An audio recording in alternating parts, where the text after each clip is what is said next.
En este video analizaremos la reforma agraria peruana y defenderemos si esta fue beneficiosa para el país, reconociendo también sus limitaciones y viendo que esta marcó un punto de quiebre en la historia del Perú y que sus efectos se sienten hasta hoy.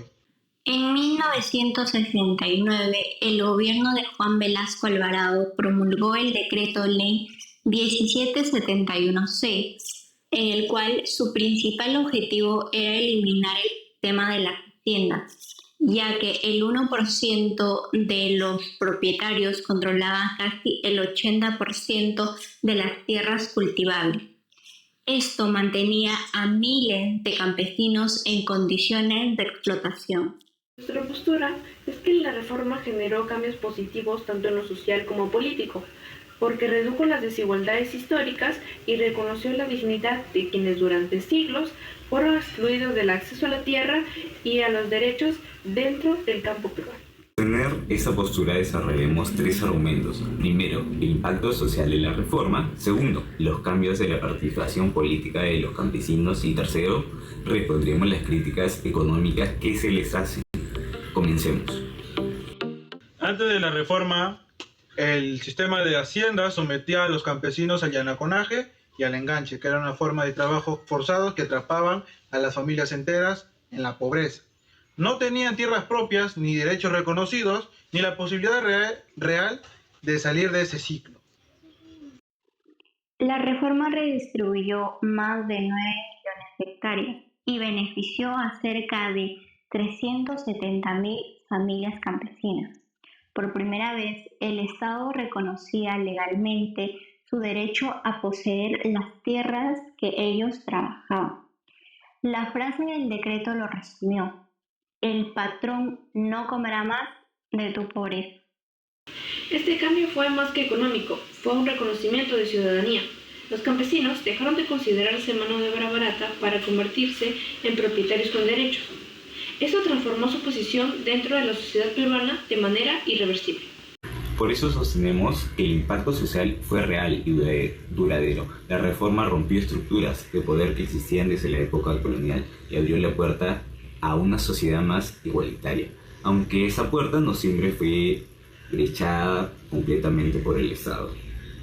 La reforma también cambió el escenario político, ya que pudo eliminar el poder económico de los terratenientes y redujo así la influencia en la élite que históricamente dominaba al Congreso y las decisiones del Estado, así bloqueando los cambios que pudo amenazar sus intereses en el campo.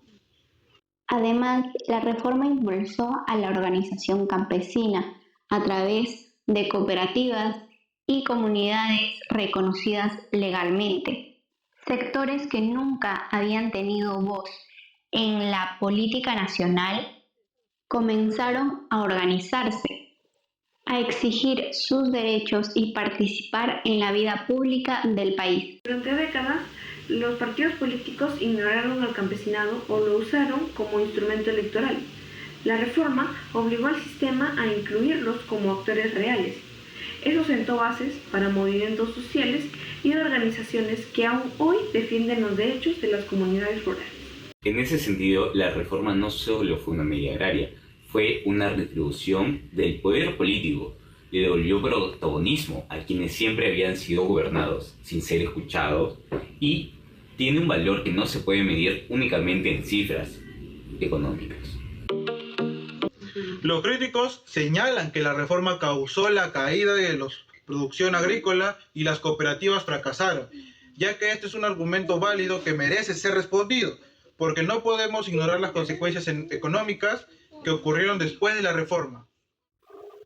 Sin embargo, ese fracaso no se debió a la reforma en sí, sino al abandono del Estado. Teniendo en cuenta que las cooperativas no recibieron capacitación, crédito ni asistencia técnica. El problema no fue dar la tierra, el problema fue no acompañar ese proceso con los recursos necesarios.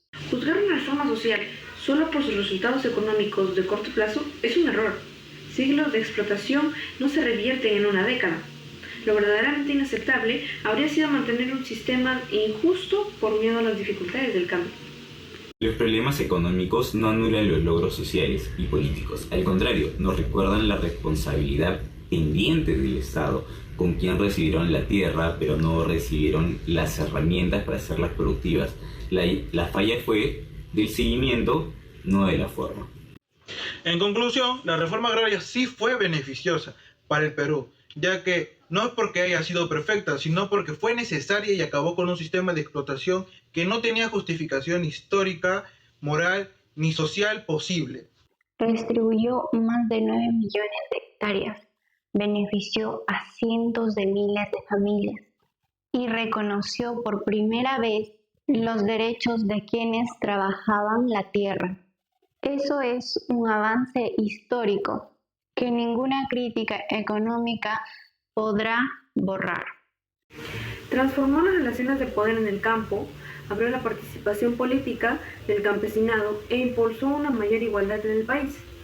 Sus limitaciones no fueron faltas de idea, sino del compromiso del Estado para sostenerla en el tiempo. La pregunta no es si fue un error darle la tierra a los campesinos. La pregunta es ¿por qué el Estado no hizo lo suficiente para que ese sueño se sostuviera? La reforma agraria fue un paso adelante. Lo que faltó fue seguir caminando. Muchas gracias.